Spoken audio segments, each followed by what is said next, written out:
Friends, ನಿಮ್ಮೆಲ್ಲರಿಗೂ food for moods ಚಾನಲ್ಸ್ಗೆ ಸ್ವಾಗತ. ನಾನಿವತ್ತು ನಿಮಗೆ ಚಿಕನ್ ಕಬಾಬ್ ಮಾಡೋದನ್ನ ತೋರಿಸ್ಕೊಡ್ತಾ ಇದ್ದೀನಿ. ರುಬ್ಬೋದಕ್ಕೆ ಏನೇನು ಹಾಕೋದಂತ ನೋಡೋಣ. 1.5 kgಗೆ 7 ಮೆಣಸಿನ್ಕಾಯಿ ಹಾಕ್ತಾ ಇದ್ದೀನಿ, ಹಸಿ ಮೆಣಸಿನ್ಕಾಯಿ, 2 ಇಡಿ ಬೆಳ್ಳುಳ್ಳಿ, 1 ಇಡಿ ಶುಂಠಿ, 1.5 ಇಂಚಷ್ಟು ಚಕ್ಕೆ, 6 ಲವಂಗ, ಅರ್ಧ ಟೇಬಲ್ ಸ್ಪೂನ್ ಅಷ್ಟು ಕಾಳು ಮೆಣಸು. ಇದಿಷ್ಟನ್ನು ಈಗ ಚೆನ್ನಾಗಿ ಪೇಸ್ಟ್ ಮಾಡ್ಕೊಬೇಕು.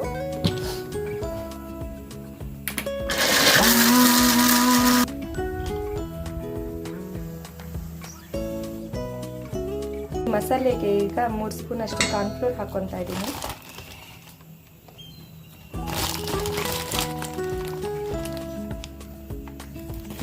ಮೂರು ಸ್ಪೂನ್ ಅಷ್ಟು ಅಕ್ಕಿ ಹಿಟ್ಟು ಹಾಕೊತಾ ಇದ್ದೀನಿ.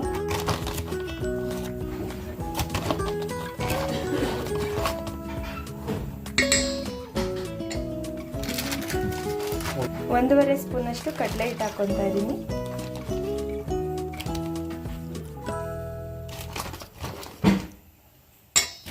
ಈ ಟೇಬಲ್ ಸ್ಪೂನ್ ಅಷ್ಟು ಹಚ್ಚ ಖಾರದ ಪುಡಿ ಹಾಕೊಂಡಿದ್ದೀನಿ.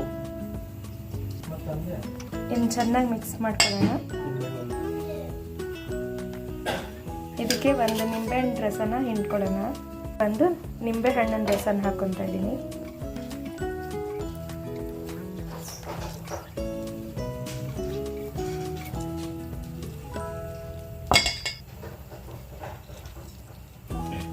ಇದಕ್ಕೆ ಯಾವುದೇ ಥರ ಕಬಾಬ್ ಪೌಡರ್ನ ಮಿಕ್ಸ್ ಮಾಡ್ತಾ ಇಲ್ಲ, ಮನೆಯಲ್ಲೇ ಮಾಡೋದು ತುಂಬ ಟೇಸ್ಟ್ ಆಗಿರುತ್ತೆ. ಒಮ್ಮೆ ಟ್ರೈ ಮಾಡಿ. ಇದಕ್ಕೆ 2 ಮೊಟ್ಟೆನ ಹಾಕೊಳ್ಳೋಣ.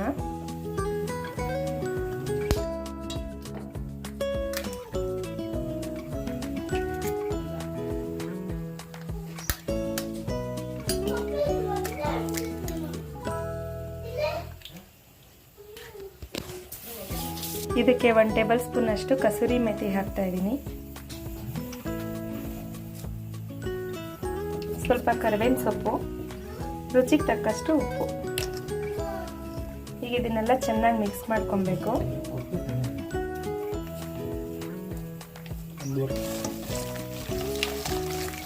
ಸ್ವಲ್ಪನೇ ಸ್ವಲ್ಪ ಮಸಾಲೆ ನೀರನ್ನ ಹಾಕೊತಾ ಇದ್ದೀನಿ.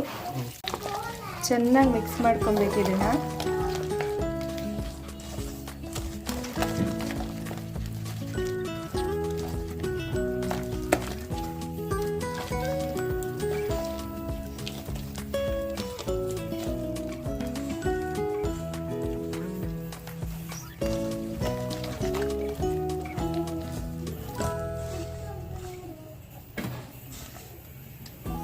ಈಗ ಇದಕ್ಕೆ ಚಿಕನ್ ಹಾಕೊಂಡು ಮಿಕ್ಸ್ ಮಾಡ್ಕೊಳ್ಳೋಣ.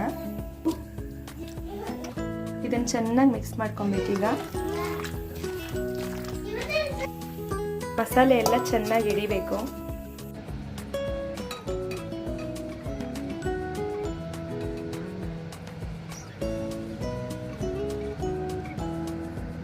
ಚಿಕನ್ ಮ್ಯಾರಿನೇಟ್ ಆಗಿದೆ. ಈಗ ಇದನ್ನ ಎಣ್ಣೆಗೆ ಬಿಡೋಣ.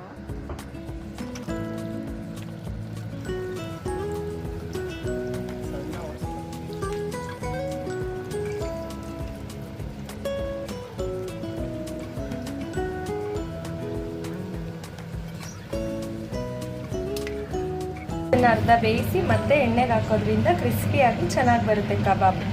ಮತ್ತೆ ಎಣ್ಣೆಗೆ ಹಾಕೋತಾ ಇದ್ದೀವಿ. ಈ ರೀತಿ 2 ಸಲ ಎಣ್ಣೆಗೆ ಹಾಕೊಳ್ಳೋದ್ರಿಂದ ಕ್ರಿಸ್ಪಿಯಾಗಿ ಚೆನ್ನಾಗಿ ಬರುತ್ತೆ ಕಬಾಬ್. ಒಂದ್ಸಲ ಟ್ರೈ ಮಾಡಿದ್ದೆ.